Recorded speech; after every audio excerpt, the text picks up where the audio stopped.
Qu'est-ce que la laïcité? C'est la tolérance de respecter les opinions des autres, c'est la liberté de conscience, liberté de ne croire ou de ne pas croire en une religion ou d'en changer. Qu'est-ce qu'une école laïque?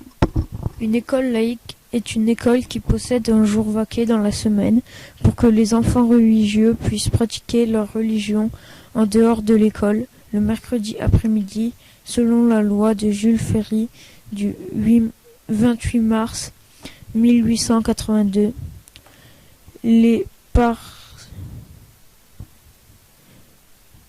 La séparation de l'Église et de l'État, ce qui rend les endroits publics neutres, selon la loi du 9 décembre 1905.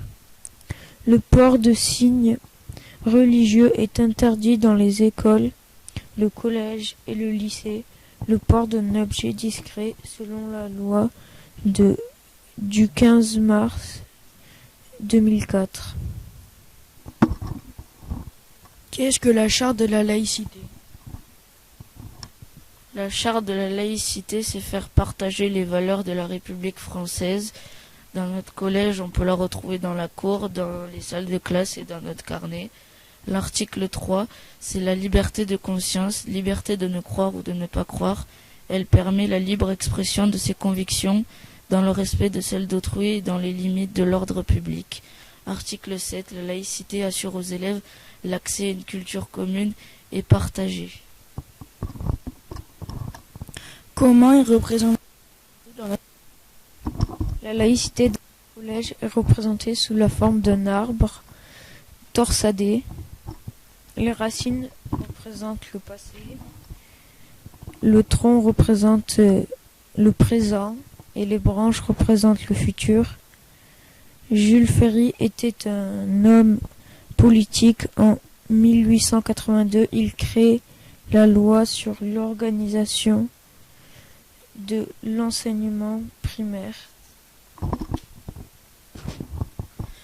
Institut la laïcité des enseignants et la stricte neutralité.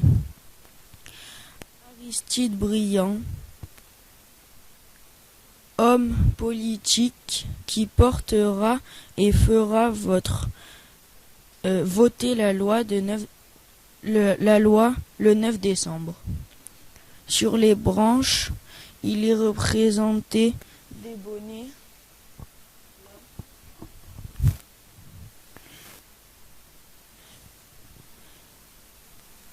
phrygiens qui rappellent la Révolution française, portés par les sans-culottes en 1780. Pour la Révolution française, avant il était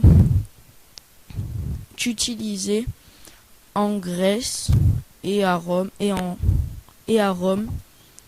pour les esclaves pour prouver qu'ils étaient libres. Les mains des élèves pour montrer leur engagement envers la laïcité.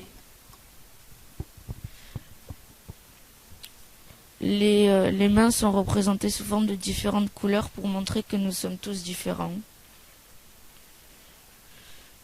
Conclusion, nous sommes tous libres d'avoir les mêmes droits, que nous ne sommes pas de la même couleur de peau ou du même avis.